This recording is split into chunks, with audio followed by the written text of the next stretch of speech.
I started playing basketball when my father pretty much had me, because when he was a kid, he always played ball, and he got hurt, and it was always his dream to live out his career through me. So he pushed me hard sometimes, but I like it. I'm getting there now. I'm getting to where I wanted to be, and I'm hoping to make the NBA someday with all the skill he's provided me in my life. When I talked to Jonah, I talked to a young man who has a very good IQ for the game. I could tell by when I met him this year that he understands the game. I think now, being a young 12-year-old now, it's how he tries to take what he believes he understands and apply that as a basketball player on the court. So I think he has a good upside for him. You're playing Division I this year. You've played basketball in Nova Scotia in the summer. What does it mean to you to play at these high levels, and how do you try and perform at the top level? Oh, it means a lot. I just go out there and play. I hustle. I like playing defense now, with lots of defensive drills I've been doing over the summer. Ming's one of my trainers. He trains my post moves. My father's trained my shots, so I'm trying to become a balanced player instead of just a shooter. Working on my defensive quickness and sliding, so I just go out and try to help my team any way I can.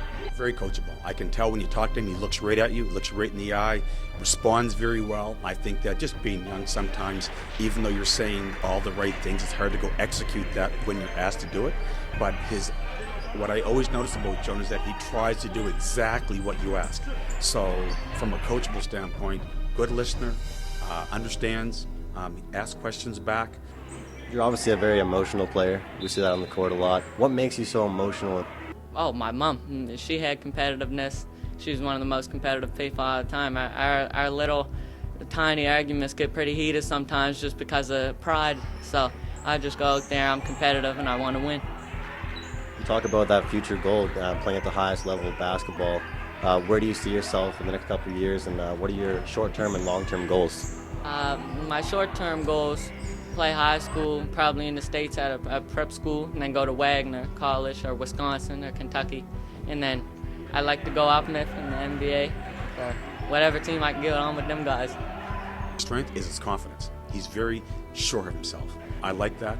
He's assertive, and he sometimes can get his mind up with what he'd like to do, and he tries to get that done. So I really like that.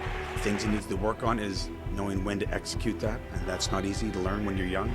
Knowing when to apply and force the issue versus when not to is very, very difficult for a young athlete to do. It comes with trial and error. And at the same time, as it's not going well, me trying to be the right coach, let him know that it wasn't that it was so wrong, is that more there was a better time for it. So you don't burn and fizzle out the fire that he has inside. That we can't work on, that we'll start closing the gap on each practice. Because it's not about today, it's about where we're going to be around February. Going into this next season you have here, what are some specific goals you have, just new things you want to learn? I'd like to learn how to be a better leader from some of my teammates.